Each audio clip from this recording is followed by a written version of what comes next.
Pois é, minha querida Márcia, uma alegria enorme a gente estar aqui, né? E esse bate-papozinho anterior que nós tivemos, pena que não foi gravado. Pena mesmo. Que foi um bate-papo muito gostoso. É. Mas, Márcia, te perguntar, você é esposa de pastor. Como é isso? Pois é. Isso aconteceu. Simplesmente aconteceu. Não estava no script? Não estava de jeito nenhum. Eu era uma menina muito nova, no interior de Minas Gerais, numa cidade bem pequenininha, chamada Alto Jequitibá, no leste de Minas. Próximo ao Espírito Santo. Próximo ao Espírito Santo, né? No pé do Pico da Bandeira. Suponho uma jovem lindíssima. Eu ali, e chega, lá tinha um seminário, havia um seminário. E todo ano, no início do ano, chegava uma leva de seminaristas. A cidade muito pequena, quando chegava aqueles moços ali, era uma festa para os olhos, né? Mas eu, uma menina, uma criança praticamente, eu não me entusiasmei muito não, mas o Weber, diz ele, que olhou para mim e falou, é essa aí. Olha só, que legal. A minha irmã, mais velha do que eu, botou os olhos nele. E a minha irmã queria ele. Mas ele queria a mim. E ali começou um namorinhozinho de criança, né? E esse namoro está até hoje, são 63 anos. Ele queria Raquel e não Lia. Exatamente. Né? 63 anos. De namoro e casamento. Namoramos 4 anos, noivamos 2 e nos casamos. E eu me tornei esposa de pastor com 18 anos. Eu, 18 anos, não sabia nada da vida. Não conhece outra vida a não ser esposa de pastor? Não conheço. Ele foi o meu único namorado e eu a única namorada dele. Né? E ali nós nos casamos e eu saí da cidade pela primeira vez na minha vida. Eu nunca tinha saído daquela cidadezinha. Os pais não impuseram nenhuma restrição? Muitas. Meu pai era um alemão daqueles enormes, fortes, da fala forte, assim. E ele fez de tudo para isso não ir para frente. Como é que pode uma menina dessa? Chega esse rapaz aí, etc. Né? Qual que é a diferença de idade? 7 anos. 7 anos, ok. Nem é tanto assim, olha, vamos combinar. Mas eu tinha 12. Mas você era uma menina, literalmente. Eu tinha 12 anos. Né? Se fosse nos dias de hoje... Daria problema na justiça, se fosse nos dias de hoje. Né? Mas também, Luciano... o ser humano não mudou, a lei é que mudou. Né? A gente fala assim, a gente namorou. Aí logo, hoje, quando você fala namorou, você pensa o quê? Você pensa que, né, teve muito contato físico e etc. Não, o nosso namoro era aquele de olhar assim, olhava um para o outro. Batia um papo. Mandava bilhetinho. Batia papo, não? Batia papo, às vezes assim, longe. Encontrava-se no fim de semana e com horário marcado. Tinha que ser naquela hora e acabar naquela hora. Então era assim, entendeu? E aos 18 anos eu me casei e fui morar numa cidade chamada Viçosa, em Minas Gerais. Mas quem estava sendo mais agraciado? Foi você ou foi ele com o outro? Eu fui muito agraciada. Eu não canso de agradecer a Deus. Como Deus foi bom comigo. Você não precisou procurar, foi procurada? Eu não precisei. Foi encontrada lá no meio do nada. Lá no meio do nada, do nada, do nada. E ali eu comecei. Quando eu fui para Viçosa, você sabe que em Viçosa tem aquela grande universidade. Grande Universidade, né? Federal de Viçosa. Universidade Federal de Viçosa. Então, lá na nossa igreja, tinha muitos alunos e professores. Havia muitos americanos que eram os professores lá da universidade. Isso foi em que ano? 1967. Quando você foi para Viçosa. Quando eu fui para Viçosa, o ano que eu me casei. Perfeito. Casou e já foi para Viçosa. Uma igreja grande. Não, não era muito grande. Uma igreja pequena, Aham. mas muito forte. Perfeito. Forte com qualidade de gente que tinha, gente muito culta, gente, professores de universidade, alunos, né? E eu me lembro de um fato interessantíssimo, que quando eu cheguei ali, não tinha música na igreja. Não tinha, porque não tinha ninguém. Porque não Ninguém. tinham músicos. Não tinham músicos, não tinha ninguém. Mas tinha lá no cantinho, assim, tinha uma coisa que parecia um piano, não. Parecia um órgão, um órgão desses bem antigos que a gente tocava com o pé assim, sabe? Sei. Aquela coisa assim. E eu olhei para aquele instrumento ali, e aquela igreja cantando assim, arrastado. Então, né? Eu falei, gente, que horror. Aí eu fui lá para aquele instrumento, abri aquele negócio, tirei a poeira daquilo, sentei ali e comecei a bater a pé. Comecei a tocar aquilo ali. Sem e a aula? Cantar. Não, Você a minha tinha... mãe, né, era uma visionária. Era uma mulher simples, sem estudo, mas ela queria que as filhas dela, 3 filhas, soubessem 2 coisas, e ela lutou por isso. As filhas tinham que saber tocar algum instrumento e falar inglês. Que coisa! Olha, visionária. E aí... E o seu pai, você já disse, ele era alemão, Alemão, né? E era ela também? pastor. Não. Minha mãe não. Minha mãe era ali da terra mesmo. Da terra, mineirinha. E ele... Mas uma mineirinha visionária. Visionária. O seu pai também era pastor? Era pastor. Era pastor. De qual também. denominação? Presbiteriano. Presbiteriano. Olha só. Então, o seu pai deve ter sido professor do seu marido. Não. No seminário. Não foi professor dele, mas deu uma assistência grande no seminário. Né? Perfeito, perfeito. E quando eu comecei a tocar aquele instrumento e a cantar, e a igreja foi atrás, me contaram isso, que um professor da escola, lá da universidade, lá atrás da igreja, estava em pé lá atrás, assim. Aí perguntou, pô, que menina é aquela? Quem é aquela menina ali que está tocando aquele instrumento? Que eu nunca vi aquela menina aqui. E aí falaram assim, ela é a esposa do pastor, imagina. Ela é a esposa. E aí, quando acabou o culto, ele veio conversar conosco, convidou para irmos lá para a casa dele. Enfim, ele tinha um piano lá, e a gente foi tocar, cantar, etc. E ali nasceu um coral. Começamos a cantar. No outro domingo já tinha gente cantando e tudo, e nós tínhamos um coral muito gostoso. Quase a totalidade eram homens, porque eram os meninos que estudavam lá, mas tinha algumas mulheres também. Foi muito interessante. Márcia, algo que marca muito em você quando a gente está junto, quando eu te vejo, quando a gente conversa, quando eu te observo, o que é muito marcante na sua personalidade é a sua alegria. Você é sempre alegre, sempre sorrindo, sempre expansiva, sempre muito positiva com a vida. Isto posto, então, eu poderia imaginar que ser esposa de pastor é uma moleza, uma coisa muito boa. A pessoa está sempre rindo, é porque deve ser a melhor profissão do mundo ser esposa de pastor, né? Não tem muita dificuldade aí, não. Ilusão, né? Olha, eu gosto de ser esposa de pastor. Eu gosto. Deus tem feito coisas extraordinárias na minha vida, nessa posição como esposa de pastor. Enfrentei dificuldades? Sim, muitas.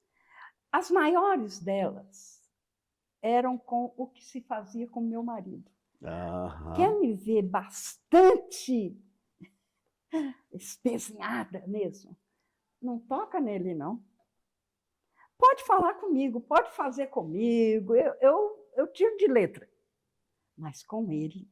Então, toda vez que eu via assim, pessoas na igreja, liderança, e ele com aquela intenção tão boa, tão pura, eu conheço o coração dele, sei que é assim. E as pessoas torcerem aquilo e ali virar para outro lado, aquilo me machucava muito, né? Uhum. E era difícil isso, sabe? E como é que você dava a volta por cima? Às vezes eu confrontava, Uhum, sabe? claro. Eu confrontava, eu chamava a pessoa, eu falava, às vezes mais do que ele, entendeu? Impunha os limites. Colocava e falei, olha, eu estou lá dentro de casa, eu sei quem é, eu sei quem é. Então, por favor, isso assim, eu acho que tem hora para isso, para aquilo, e se quer falar, tudo bem, mas chama em particular. Qual foi sua né? experiência de mais dor dentro desse contexto? Algum tipo de injustiça que o seu marido sofreu enquanto pastor, em relação à sociedade ou em relação à própria liderança da igreja? Às vezes a sociedade trata melhor do que a própria liderança, né? Eu costumo dizer que cristão gosta mesmo de cruz, né? Tem uma relação um pouco resolvida. Olha, e gosta de crucificar. Mas qual foi aquela experiência marcante? Olho para trás, Luciano, e eu vejo uma menina de 18 anos, completamente imatura, criada no interior, e eu fui para uma cidade e havia uns presbíteros nesta igreja, né? E nós fizemos coisas erradas. Eu sei que nós fizemos. Vou te dizer uma, que foi muito errado. A igreja tinha um carro, era uma Kombi. A igreja tinha uma Kombi. E eu e o Heber, eu muito saudosa da minha casa, da minha mãe, do meu pai, da minha família, eu sentia muita falta, vontade de ir lá. Natural. Sabe? E às vezes, aconteceu umas poucas vezes, acabava o culto da noite. E eu falava, Heber, vamos lá em casa, eu estou com tanta vontade de ir lá. E o nosso domingo era intensíssimo. Claro. Sabe? Muito intenso. Esses meninos que estudavam na escola iam lá para casa, e ali eles comiam, e eu fazia aquela comida que eu mal sabia fazer. Eles traziam ovos e traziam milho de pipoca, e a gente fazia aquela coisa ali. E domingo acabava, movimentado. Era muito movimentado. Trabalho religioso, visita em casa, fazendo comida. E quando chegava à noite, eu estava cansada e com vontade de ir. E o Heber pegava o carro da igreja e nos mandávamos. Iam de Kombi de Viçosa até Alto Jequitibá. Alto Jequitibá, que deve ser umas 3 horas de viagem. Uma vez, nós fomos até o Rio de Janeiro, porque minha mãe estava lá na casa da minha irmã. Então, é certo isso? Não, não é certo. Nós erramos? Erramos. Por que não é certo? Não é certo porque eu acho que o carro é da igreja, não era nosso, não era meu particular. Não foi dito que nós podíamos fazer o que quisesse com o carro. O carro era para ser usado no serviço da igreja, para a gente ir lá para as congregações. O carro da igreja era para a gente levar pessoas que não tinham condução para ir, enfim. E o que aconteceu? E aconteceu que os presbíteros, olha, não foi fácil, não. Tripudiaram. Eles eram mais velhos, bem mais velhos do que nós. Hoje, eu fico pensando, se fosse eu que tivesse presenciado, eu ia chamar, vem cá, Heber, Márcio, olha aqui, eu vejo que vocês estão fazendo isso. Olha, isso não é bom, sabe? Por isso. Então, olha, da outra vez que vocês quiserem ir, vocês pedem, vocês comunicam o que vocês vão fazer, ou a gente pode até ajudar a alugar um carrozinho para vocês irem, mas não usa o carro da igreja, não. Aqui entre nós. Mas não foi isso. Não foi. Não foi de jeito nenhum. Então, isso foi muito difícil para nós. Foi muito difícil enfrentar isso e tal. Nós erramos. Eu sei que nós erramos isso. Mas, graças a Deus, isso passou. Nós, depois disso, já voltamos lá em Viçosa muitas vezes. Eles são muito amigos nossos. Amigos de verdade mesmo, sabe? A gente, quando vai lá, é uma festa, sabe? Então, passou. Mas ficou lição. Nunca mais fizemos esse tipo de coisa. Esse tipo de coisa a gente já sabe que não é para fazer, né?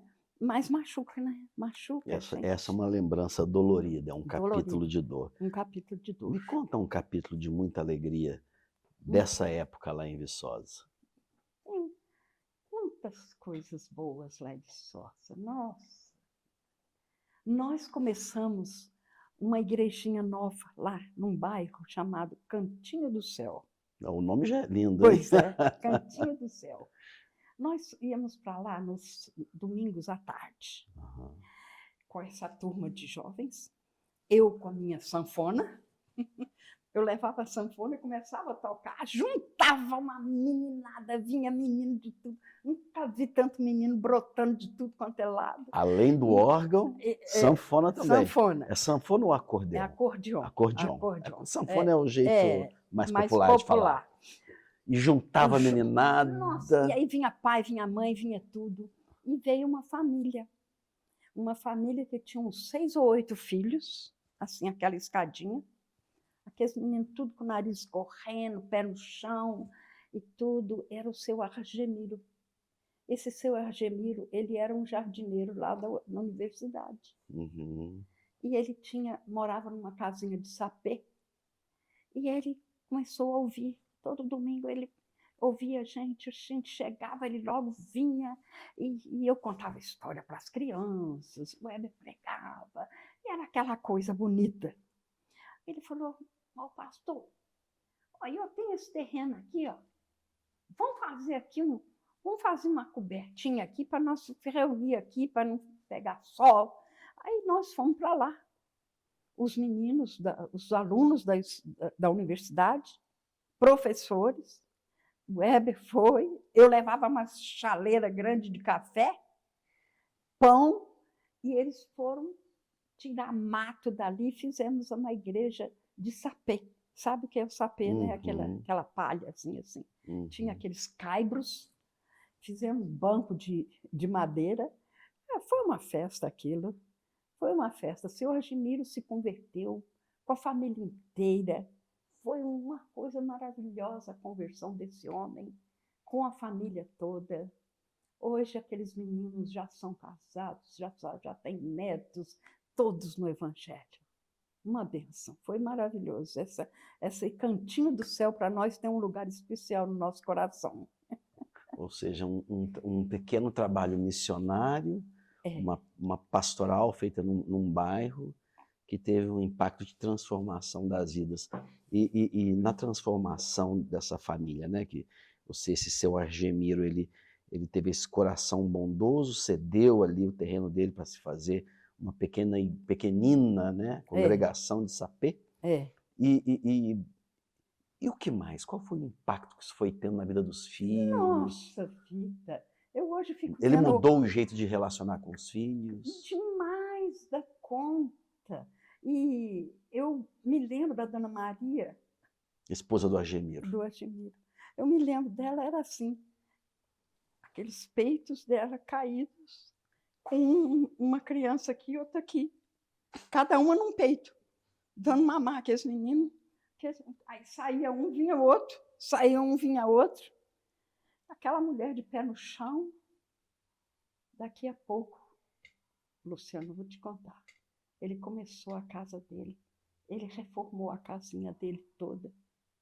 Aqueles meninos foram tudo para a escola para estudar. Hoje, esses meninos são formados lá na universidade. São oficiais da igreja, presbíteros, diáconos. Outro dia, alguém postou qualquer foto minha aí tocando acordeon, eles viram. Mandaram a mensagem. Ah, dona Márcia, a senhora ainda tem essa sanfona? Meu pai gostava tanto de ver a senhora tocando essa sanfona.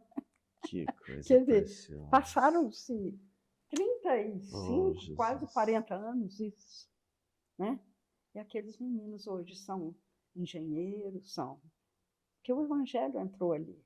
O Evangelho entrou, transformou mesmo. As meninas são... Eu me lembro que nós fomos lá um dia e o Ultimato, você sabe que o Ultimato é o jornal, a revista lá da família, né? Uhum. E eu vi uma menina assim, como uma secretária lá, no telefone, e no computador, Na revista Ultimato. na revista Ultimato, lá nos escritórios deles. Aham, Tem daí- um prédio grande. Olhei aquela menina assim, eu falei, que menina, essa menina me lembra qualquer coisa.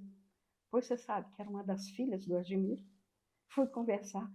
Oi, dona Márcia e tal, e chorou, e me abraçou, e foi contar coisas, etc. Olha só, que coisa maravilhosa. É o que o Evangelho faz. O Evangelho faz uma obra na casa, na vida do casal, né? Na vida dos filhos, levar os meninos para estudar. É uma coisa maravilhosa. Que alegria. É. E a saúde? Como é que foi a saúde nesses anos todos? Teve saúde para enfrentar toda essa batalha? A saúde é um capítulo à parte. É um capítulo à parte. Deus me provou muito nessa área. Mas olha, eu estou aqui. Eu estou aqui, Deus me levantou de tudinho. Eu posso contar umas 2 ou 3 coisas sérias. Talvez a mais séria de todas foi o ano de 1990. Cláudia estava se formando em odonto, lá em Recife. E eu fui diagnosticada com uma doença incurável chamada miastenia graves. Essa doença é uma doença que vai tornando todos os nervos, músculos da pessoa inativos. E eu fiquei na cama 97 dias e o músculo do olho não abria, não tinha força para abrir o olho, aqui não, nem esse músculo. E eu fiquei ali naquela cama esse tempo todo. Poxa vida. Minha irmã foi do Rio lá para a formatura da Cláudia, Já porque tinha eu não filhos? podia. Já, E quem cuidava deles? pessoal da igreja, olha aí a maravilha que é ser da igreja. O pessoal da igreja assumiu tudo, né? A Cláudia já estava na faculdade, né? O Clinton já tinha lá seus 12, 15 anos, talvez. E Os irmãos da igreja os assumiram irmãos a assumiram a casa, casa, a a alimentação, rotina, tudo. fizeram uma escala. A liderança da igreja chamou uma junta médica, porque fui em tudo quanto é médico lá no Recife. Ninguém descobria o que era. Custou muito para Isso aí já não foi diagnosticar. Viçosa, já foi em Recife. Viçosa não, em Recife. Uhum. Para diagnosticar. E a junta médica conseguiu fazer o E aí diagnóstico? foi uma junta médica com médicos da igreja, de fora. Havia um médico lá em Recife, eu acho que ele ainda está lá até hoje, que é um gênio em dar diagnósticos. O nome dele é Dr. Chicão. Todo mundo conhece Chicão lá em Recife. E eu sei que eles levaram ele lá em casa, com esses médicos todos. Eu estou lá no meu quarto, deitada, começo a escutar o meu piano tocando. Ué, o meu piano tocando? Como assim? Né? E aí lá, meu coração, não sei porquê. Bate feliz. Aí, quem que está cantando essa música e tocando? Era o médico. E os outros médicos, tudo assim, diz que querendo conversar do assunto, e um dava uma opinião, e ele está lá no piano, tocando e cantando. Mas, ó, a cabeça está funcionando, né? O fato é que eles me diagnosticaram com essa enfermidade, e eu fui medicada, e levou todo esse tempo, e eu comecei a tomar uma medicação, era uma medicação forte, com uns 4 remédios diários. E aos poucos eu fui levantando, cautelosamente. E toda vez, Luciana, quando na igreja eu sinto o desejo de levantar as mãos para cantar o Senhor, para louvar, eu faço isso com tanta sinceridade, porque eu me lembro que eu passei muito tempo sem poder levantar nem a mão. Eu não tinha forças. A minha doença era fraqueza total em tudo. Eu não levantava a mão, eu não ficava em pé, eu não nada. E o fato é que, depois de essas coisas todas, nós fomos para um acampamento, o Éder me levando ali, e acampamento de barraca mesmo. E eu comecei a pegar aqueles ferros da barraca, me levando lá para o Éder montar. O Éder olhou assim: Márcia, você tomou o remédio hoje? Eu falei: eu esqueci. Eu acho que ontem também não tomei, com esse negócio do acampamento e tudo. Conclusão, eu não estou dizendo que eu sou contra remédio, não. Eu hoje tomo medicamentos. O fato é que Deus me curou daquela enfermidade. Que os Creio. médicos todos falavam que não tinha cura. E hoje, quando eu falo num consultório médico que eu tive minha astenia grave, abre os olhos: o quê? E Deus me curou mesmo daquilo, entendeu? Uhum. Essa foi uma enfermidade grave, séria, difícil. Sofri muito, precisei de ficar. Eu que tenho energia para andar, para fazer tudo dentro de casa, eu fiquei completamente estagnada.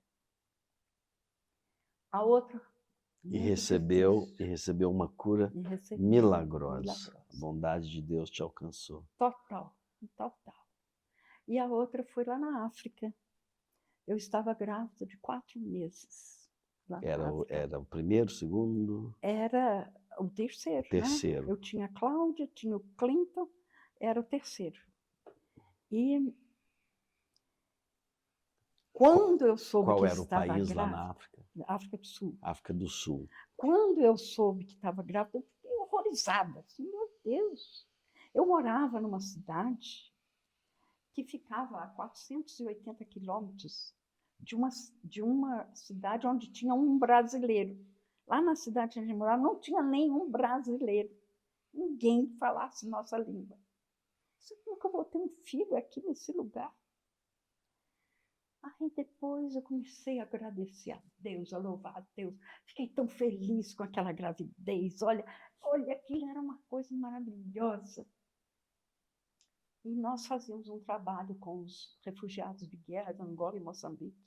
Viajávamos todo fim de semana, 400 e tantos quilômetros, para ir lá nos campos dos refugiados.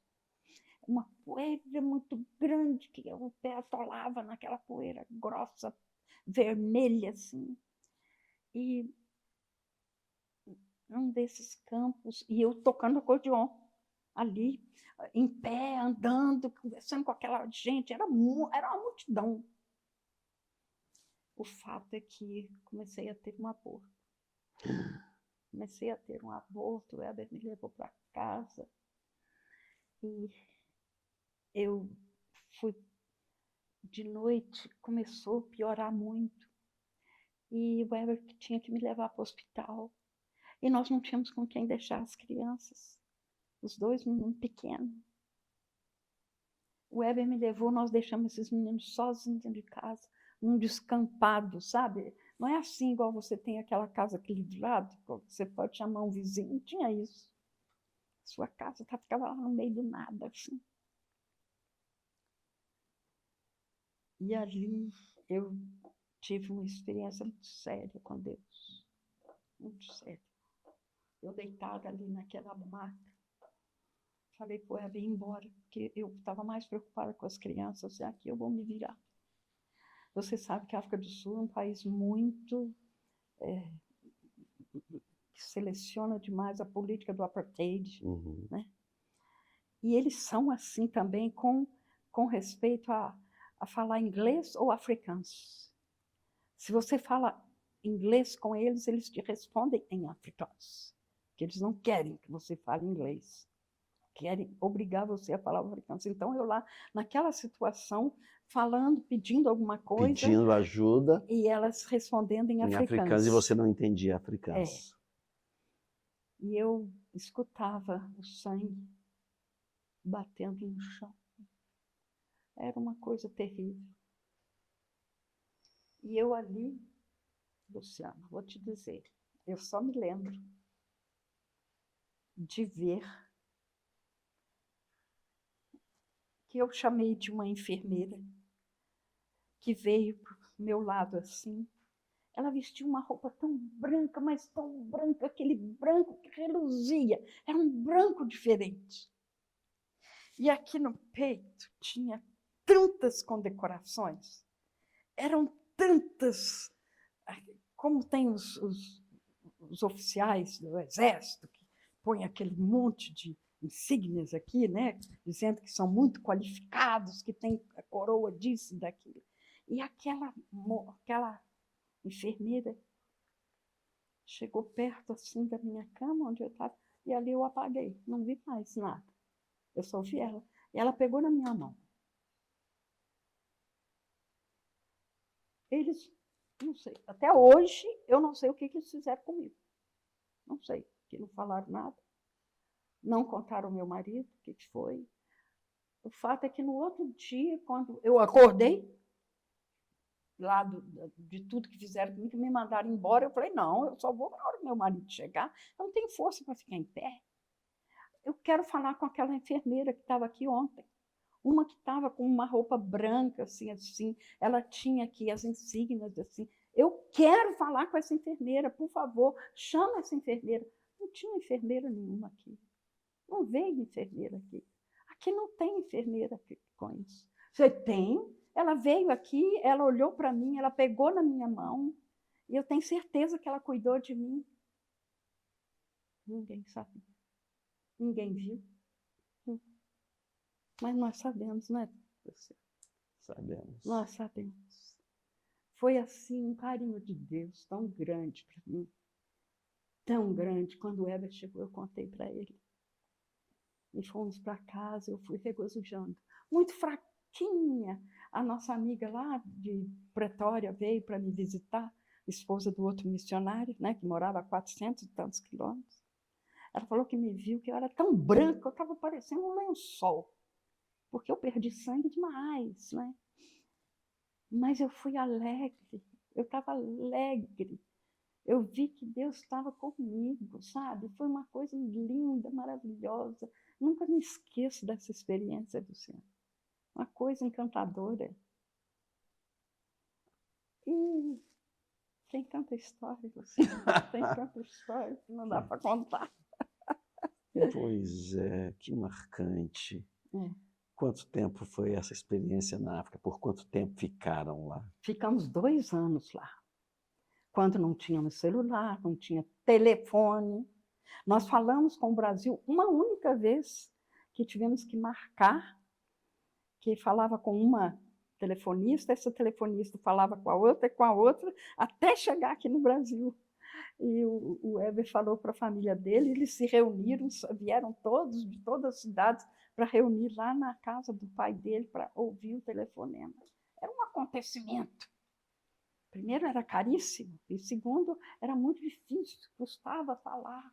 Falava em inglês, falava em africano, falava naquilo, até chegar lá, ficamos lá 2 anos assim.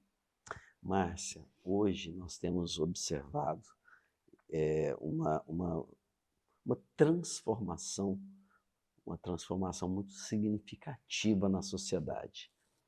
A sociedade brasileira, que reflete a sociedade mundial, ela vem passando por uma transformação gigantesca no último século, né? O século XX foi assim estrondoso no que diz respeito a transformações sociais, culturais, né? E o Brasil vai na esteira. Aliás, o Brasil vai às vezes até mais rápido. O Brasil ele não tem dificuldade com novidade, né? Então a gente adota tecnologia mais rápido do que o país que inventou, e a gente acaba adotando alguns modismos sociais mais rápido do que o país de origem, né? Enfim, dentro desse contexto, né? Como é que você enxerga hoje o papel da mulher dentro da sociedade, o papel da mulher dentro do casamento, o papel da mulher dentro desse novo cenário? Como que isso bate no seu coração? E na sua mente, né? Olha, Luciano, eu às vezes fico muito preocupada, sabe? Quando eu vejo o que muitas mulheres têm deixado passar em detrimento do seu lar, dos seus filhos, do seu marido. Tem deixado passar? Como assim? Uhum. É o seguinte, eu acho que a mulher, ela tem uma identidade, ela tem uma personalidade, que Deus criou a mulher de uma maneira assim estrondosamente maravilhosa, com dons e talentos específicos. Nós até dizemos com um sexto sentido. A mulher ela tem um sexto sentido. Eu não sei as demais. A minha tem um sexto sentido. As mulheres têm um sexto sentido, né? E o homem que reconhece isso e usa isso, ele tem mais poder. Ele é abençoado. Mas hoje eu tenho visto também muitas mulheres muito preocupadas, por exemplo, com a aparência física. Não que a aparência física não seja importante, é o templo do Espírito Santo. Né? Mas quando isso chega num nível tão elevado, que ela abre mão de qualquer coisa para cuidar de alguma coisa que já está tão cuidada, né? Tão cuidada, e ela faz sacrifícios tremendos por aquilo. Por exemplo? Umas dietas malucas, dietas completamente malucas, que você vê que aquilo ali não pode fazer bem, não, mas não pode, porque eu não posso engordar, eu não posso pegar peso, ganhar peso, e fica fazendo essas coisas. E muitas e muitas e muitas cirurgias plásticas, acaba ficando outra pessoa, né? Então, eu acho que isso para dizer coisas bem simples, mas às vezes as mulheres, quando eu olho e abro a palavra de Deus em Provérbios 31, eu fico encantada com aquela mulher que é comparada com joia, o seu valor é cédio de finas joias. Ela é uma mulher ativa, é uma mulher trabalhadora, é uma mulher que levanta cedo, que dá ordem às suas empregadas, é uma mulher que cuida dos seus filhos, que veste a sua família, é uma mulher que faz ginásticas, porque fala que ela com as nossas palavras, ela malha. Né? Essa mulher da Bíblia, uma mulher que a Bíblia chama de mulher virtuosa, mas ela tem hora para tudo e lugar para tudo. E hoje eu vejo muita mulher querendo competir com o marido, competir com o homem, querendo ser mais, querendo diminuir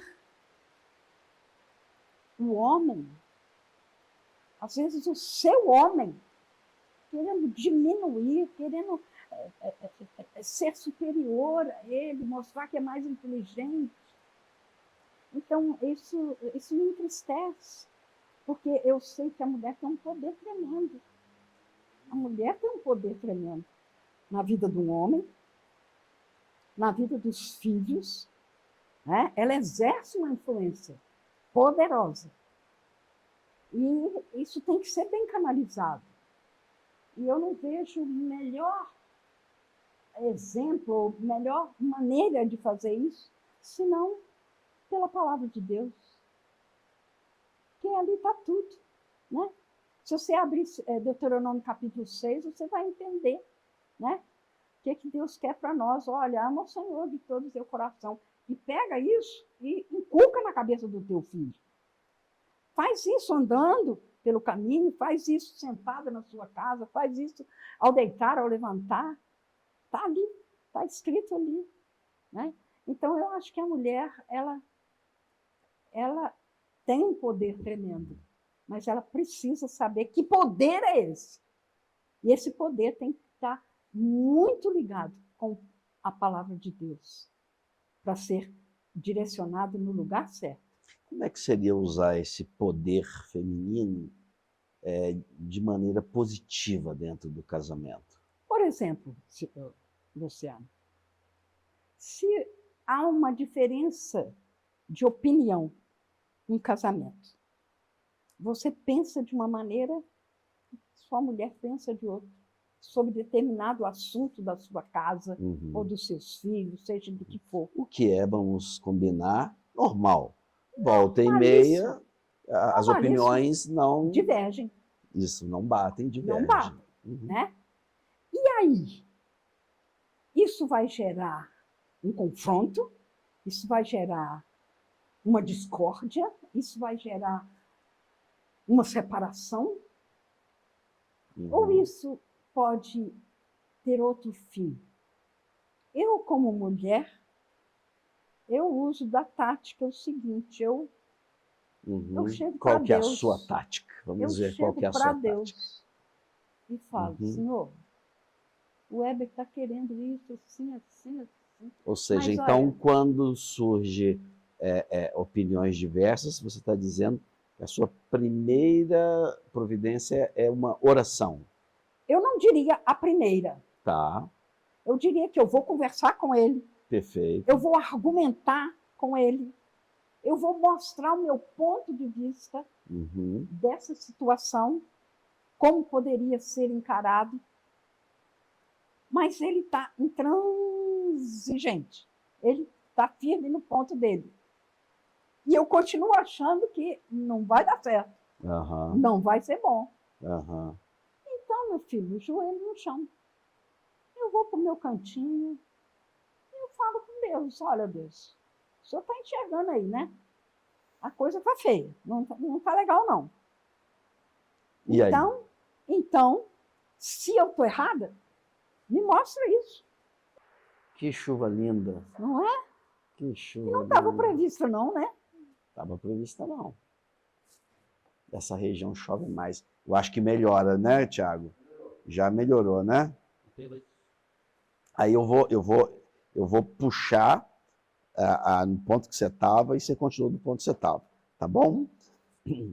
Então, você já argumentou, e aí ficou intransigente, partiu para a oração. Parti para a oração.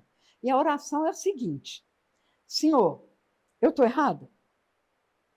Será que eu estou errada, Senhor? Me mostra isso. Tá. Me faz enxergar. Se eu estou errada e ele está certo, me faz enxergar isso.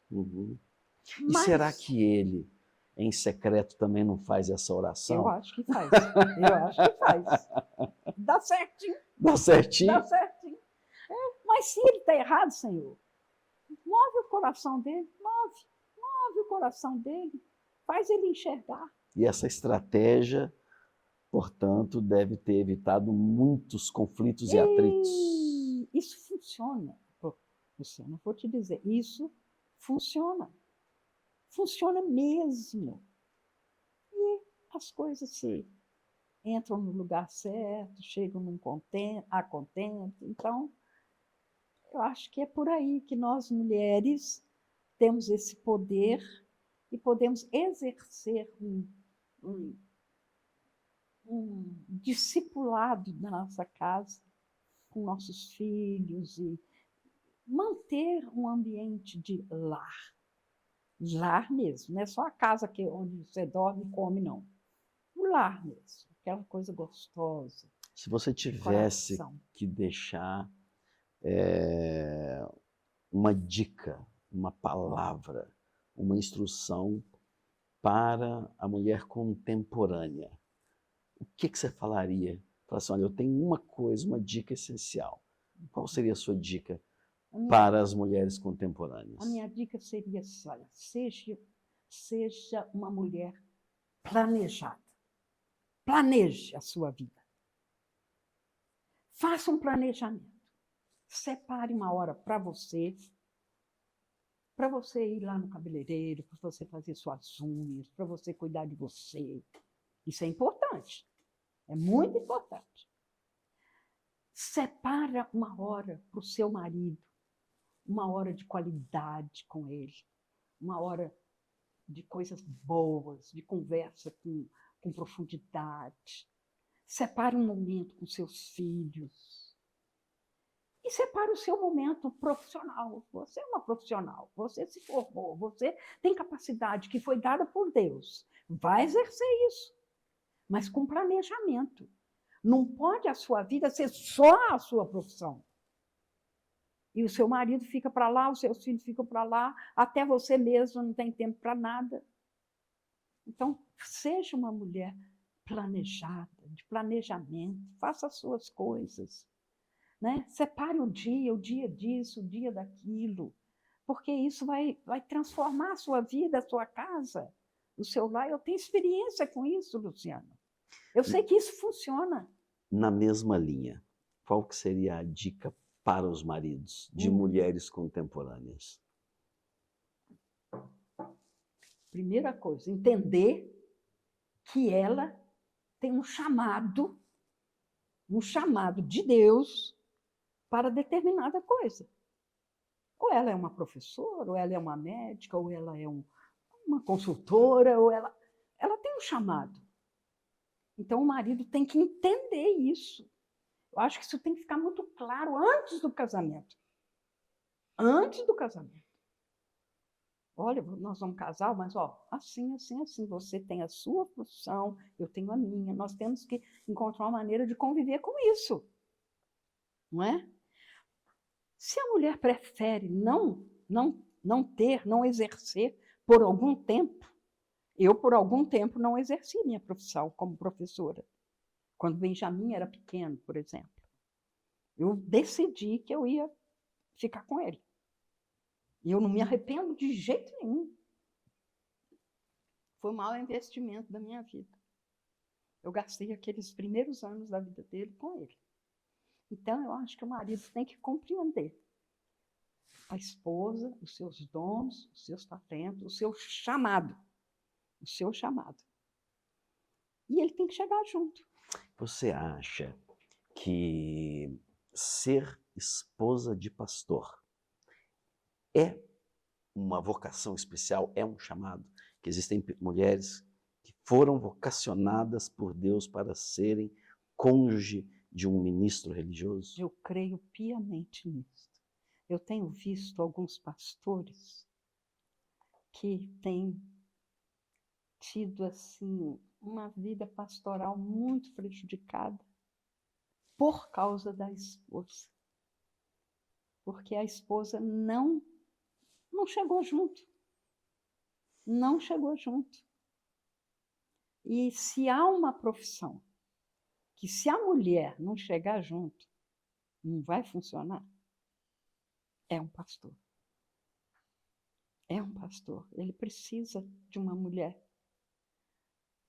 Eu não estou dizendo que é uma mulher que precisa estar lá na frente da igreja cantando, dirigindo louvor, tocando sanfona, tocando órgão. Não estou dizendo isso. Mas ele precisa de ter uma mulher que ora com ele, que encoraja, que quando ele chega desanimado, quando ele acha que fez um sermão péssimo, que foi um arraso, ela fala, não, mas olha, teve isso, teve aquilo. Mas você falou aquilo assim, aquilo é legal. Aquilo que você falou, eu acho que tem sentido. Não foi tudo ruim, não, que isso? Não, você vai pregar outras vezes, muitas outras vezes, e você vai apagar essa imagem que você está aí. Né? Uhum. E não é só isso, é muitas outras coisas, né, da vida de uma mulher de pastor, uma vida de exemplo, viver aquilo que ela prega mesmo, e ter uma consciência ali pastoral. Em alguns casos a gente observa, e aqui não é um juízo de valor, a gente observa, e eu já observei, tem casos onde o cônjuge do pastor, a esposa do pastor, ela tem uma proeminência e uma relevância ainda maior que o próprio pastor. Na verdade, ela é, entre aspas, a pastora. Tem um chamado, tem uma vocação tão forte, né, que todo o ministério dele está sendo sustentado pela presença daquela mulher de ouro, né? Ele não teria jamais um ministério tão profícuo sem uma pessoa tão qualificada do lado, né? Aí, nesses casos, sabe o que eu costumo dizer? Aí eu chego lá na igreja e falo assim, ó, essa aqui é a esposa do pastor e esse aqui é o marido da esposa do pastor. É isso aí, Luciano, é isso aí. Isso, claro, é uma brincadeira, é um claro. xiste. Né? Eu acho que eu sou, sabe o quê? Eu sou o marido da esposa do pastor. Nada disso, que isso. Você e Simone tem sido uma bênção, tem sido uma bênção muito grande. Eu louvo a Deus pela vida de vocês. Que bom, graças a Deus. Graças E Márcia, a Deus. Temos também, então, um filho pastor. Dois. Dois filhos pastores. Ou seja, olharam para o pai, viram que é uma atividade simples, que é só sucesso, é só reconhecimento, sobra dinheiro, viram que sobra dinheiro. Dinheiro a rodo. Dinheiro a rodo, ó, cara, é só sucesso, eu vou seguir o negócio do meu pai. Pois é, olha, é uma bênção. Eu louvo a Deus tanto pelos filhos que Ele nos deu, tá? Todos três. E esses dois pastores, Deus tem sido assim, tão gracioso com eles, né? Clinton está lá no Canadá já há 10 anos, é hoje o pastor sênior da igreja. E Deus tem usado ele ali tremendamente naquela igreja, uma igreja de canadenses e brasileiros, onde o culto é todo em inglês. E ele chegou ali há 10 anos atrás, ele não falava inglês, não falava. Ele tinha dificuldade para falar, muito. Eu orei tanto, Luciano, tanto por isso. Eu pedi a Deus, o Senhor deu o dom de línguas, né? O Senhor sabe o que é isso? O Senhor sabe o que é esse negócio de língua? Isso é uma coisa poderosíssima. E precisa tanto, ele precisa de ser fluente no inglês. E o milagre aconteceu. Para se comunicar. E ele mesmo achava, mamãe, eu não dou conta disso. É muito difícil. Meu filho, você dá. Você dá. Você vai entrar numa boa escola aí. Belíssimo papel de mãe. Vai procurar uma pessoa de confiança e você não vai ficar só junto com o brasileiro, você vai ter que ficar junto com o canadense. E hoje ele faz o sermão em inglês. Ele faz o sermão em inglês, ele dirige o culto em inglês, ele dirige as reuniões. Em que lugar? É no Canadá. Calgary, Canadá. Esse é o Lincoln. Clinton. É o Clinton. E o outro? O Benjamin está lá em Calgary também. Olha só. Né? Ele está exercendo a profissão dele, ele é um designer, ele está exercendo a profissão, mas ele está lá na igreja do Clinton. Okay. E ele toca o baixo, então ele participa ativamente do louvor. Ele tem um pequeno grupo na casa dele, nas sextas-feiras, e ele dirige esse grupo. Então, ele está ativamente integrado lá na igreja e ele, com a sua profissão, ele ajuda também a igreja, faz toda a identidade visual da igreja. Eu louvo a Deus pela vida deles, glória a Deus, que né? benção. Eles optaram pela profissão do pai. Que coisa linda. Márcia, um sonho. Um sonho. Eu sonho muito com a minha família, sabe? Eu sou família, então eu tenho um sonho de... nós estamos sonhando ainda este ano de juntar toda a família, nem que seja fazer uma foto da família, passar aí, quem sabe, uns 15 dias juntos, agora no meio do ano. É um sonho nosso. Não sei se vai se realizar, mas é um sonho. Isso em termos de família. E eu sonho, sabe, em ver uma igreja avivada, uma igreja que faça tremer o chão da igreja. Em outras palavras, uma igreja à la Márcia. Você sabe como é que o nosso chefe lá na África do Sul me chamava? Ah, Ele me chamava de... Eu esqueci a palavra que faz assim um barulho forte, um estrondo. Como é que é, gente? trovão? Não, eu vou lembrar Vai um dia e vou te lembrar? contar. Tá bom. Mas nessa linha que eu estou dizendo Nessa aqui, linha, né? porque ele levava a gente nas igrejas africanas, Aham. né?